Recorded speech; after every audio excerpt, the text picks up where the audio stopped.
धाकड़ खबर, बेखौफजुमा बेबाक अंदाज। कई मौके आए जहां पार्लियामेंट्री बोर्ड की भूमिका हो सकती थी, लेकिन पार्लियामेंट्री बोर्ड के अध्यक्ष रहने के बावजूद कभी पार्टी की ओर से मुझको बुलाकर पूछा तक नहीं गया कि इसमें किसको उम्मीदवार बनाया जाए या नहीं बनाया जाए। हाँ, हमने खुद कई बार सुझाव अपनी ओर से जरूर जाकर दिया, माननीय मुख्यमंत्री जी को भी और राष्ट्रीय अध्यक्ष जी को भी, लेकिन हमारे सुझाव पर कभी कोई ध्यान नहीं दिया गया। हमको बुलाकर सुझाव लेने की बात तो दूर रही, जो हमने सुझाव दिया उस पर भी कभी पार्टी ने ध्यान नहीं दिया। और सुझाव देने के क्रम में सिर्फ एक चीज हम चर्चा करेंगे, अगर हमारी बात गलत होगी तो राष्ट्रीय अध्यक्ष जी खंडन कर सकते हैं, प्रतिक्रिया दे सकते हैं, या माननीय मुख्यमंत्री जी भी बोल सकते हैं। हमने एक बात सुझाव के रूप में जब जब मौका आया विधान परिषद के सदस्यों के मनोनयन चयन के लिए उम्मीदवारी के बारे में या राज्यसभा, तब हमने कहा कि पार्टी में जो हम लोग पटना में एक्टिव रहते हैं रोज, जो कुछ नेता, हम आम कार्यकर्ताओं की बात नहीं कर रहे हैं, राज्य स्तर के नेता जो एक्टिव रोल अदा करते हैं पार्टी में रोजमर्रा के काम में, पार्टी कार्यालय में या बाकी प्रदेश में संगठन को देखने में, उसमें एक व्यक्ति अति पिछड़ा समाज का होना चाहिए जो इस तरह से एक्ट करे कि अति पिछड़ा समाज के लोगों को बिहार भर में लगे कि हमारा भी कोई आदमी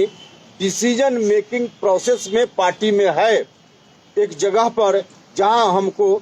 उचित हिस्सेदारी या हमारे हितों की रक्षा की जा सकती है। हमने कहा कि अभी वैसा कोई नहीं है। माननीय मंत्री लोग हैं या एमएलए हैं या एमपी हैं, तो अपने अपने क्षेत्रों तक सीमित हैं, लेकिन कोई एक व्यक्ति उस तरह से जो वास्तव में लीडर के रूप में बिहार के स्तर पर दिखे, क्योंकि लीडर बनाना पड़ता है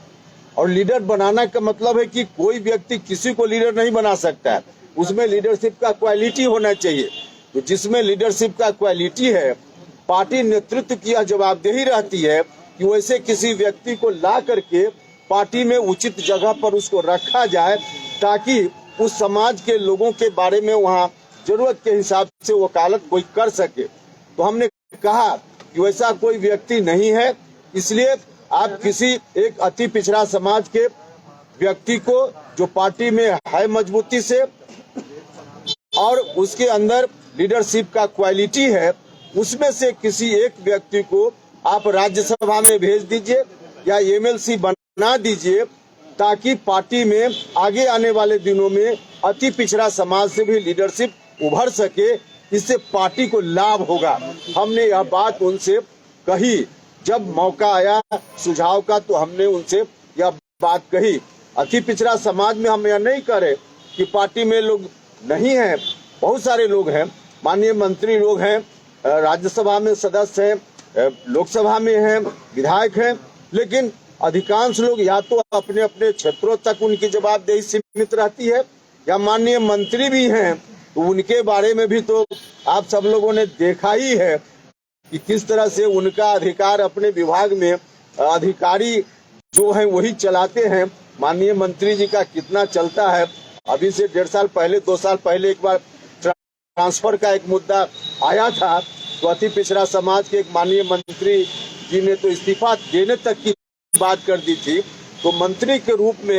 एक लीडरशिप का जो रोल होता है, उस रूप में कोई लोग नहीं कर पा रहे हैं या नहीं करने दिया जा रहा है, तो किसी एक व्यक्ति को हो सकता है, जो लोग आज हैं